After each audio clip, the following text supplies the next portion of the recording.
Kinatigan ng Korte Suprema ang desisyon ng Sandigan Bayan na ibigay sa gobyerno ang Malacanang jewelry collection ni dating First Lady Imelda Marcos. Hindi raw kasi naipakita ng mga Marcos na malinis at legal ang paraan ng pagbili sa mga naturang alahas. Nakatutok si Sandra Aguinaldo. Muling ipapakilatis ng Presidential Commission on Good Government ang mga alahas na nabawi mula kay dating First Lady Imelda Marcos bilang paghahanda sa posibleng pagbebenta nito. Sinabi ito ng PCGG matapos katigan ng Korte Suprema ang naunang desisyon ng Sandigan Bayan na ibigay sa gobyerno ang mga alahas ni Ginang Marcos na kabilang sa tinatawag na Malacanang Collection. Ito yung mga alahas na naiwan ng mga Marcos sa Malacanang nang patalsikin sila noong 1986 People Power Revolution. Nasa vault ito ng Bangko Sentral ng Pilipinas.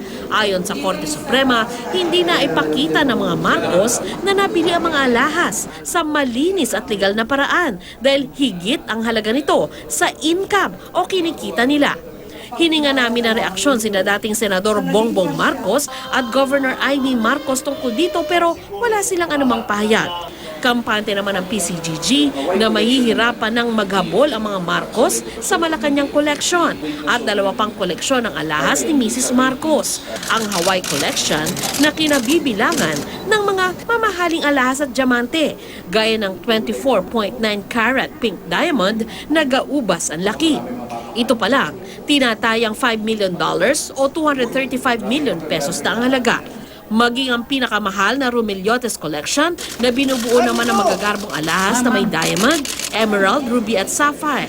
Ayon kay Munsayak, sa huling appraisal noong 2015, tinatayang nasa 1 billion hanggang 2.4 billion pesos ang halaga ng mga alahas.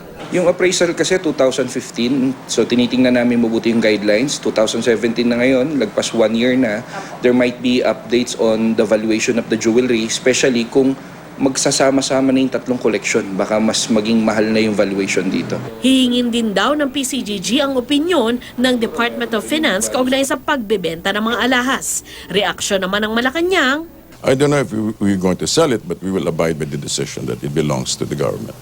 Sandra Aguinaldo, Nakatutok, 24 Oras.